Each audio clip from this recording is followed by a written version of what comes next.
Hey everybody, I've got Hall of Famer and Pro Tour Phyrexia champion Reid Duke here with me today. Reid, you're running Domain Ramp this weekend. Why did you choose this deck?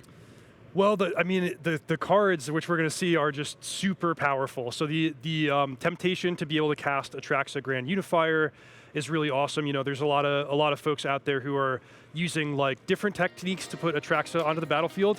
But I said, you know, I'll just play 7 lands and cast her. In addition to, you know, some great new weapons and just a lot of cool stuff going on with Ramp. All right, so you mentioned Ramp, of course, the name of the deck here. What cards are you using to Ramp and how well do they work for you? So the key ones are Topiary Stomper and Invasion of Zendikar, and both of these cards individually have really overperformed expectations. Take Invasion of Zendikar, kind of looks similar to old style cards like, say, Explosive Vegetation, where you're just getting 2 lands for 4 mana, but don't underestimate the battle aspect. Because the common and best play pattern with this deck is you play turn 3 Topiary Stomper, up to 4 lands, then turn 5 you play your 5th land and get 2 more from the battle. Now the Topiary Stomper can attack and threaten to kill the battle right away. So either, you know, your opponent's chump blocking, or you get to have 2 4/4 vigilance creatures. They know you know you're going to play something really powerful the next time you untap. So it just really puts them, you know, with their back against the wall very, very quickly in a game if you can have that opening. So Ramp plus pressure too in Topiary Stomper, which is pretty cool. Now, of course, when you're ramping, you want a big, awesome payoff, and you have that. You mentioned Atraxa Grand Unifier, still the best thing you can ramp into here? Yeah, for sure. So Atraxa is the main payoff. This is the absolute best thing you can cast because, you know, she's so powerful. Well, just look at it. As a standalone. Yeah, just look at it. Look how many words are on that card. But usually when you play Atraxa, it means, well, often you can play like a 1-mana answer the same turn, a Leyline Binding, whatever it might be, and then the next turn when you untap, you have just the, you know, all the world, all this mana, all these cards in your hand. You almost never lose from that position. Only 3 copies of Atraxa because it is a 7-mana card. You don't want to have too many in your opening hand and be clunky. But the other great thing about this deck, the other 7-mana payoffs, Herd Migration and Virtue of Persistence, these are 7-mana game-winning cards, but if you have them in your opening hand, you get to do other things with them. It's not so clunky. It's, you know, you're going to have functional, smooth opening hands a lot of the time because of these adaptable, flexible cards. And Virtue is just such an excellent card too, and the life gain on it has got to be great too. Yeah, Virtue of Persistence, definitely the most important addition from Wilds of Eldraine.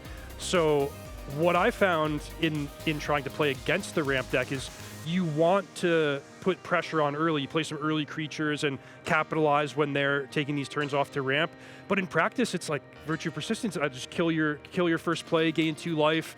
Now you have to rebuild. Meanwhile, I'm getting to my 7-mana play. So it really just does everything the deck wants. And then sometimes you just cast it, start putting Atraxas and you know, their best creatures onto the battlefield. It's a really cool card. Awesome.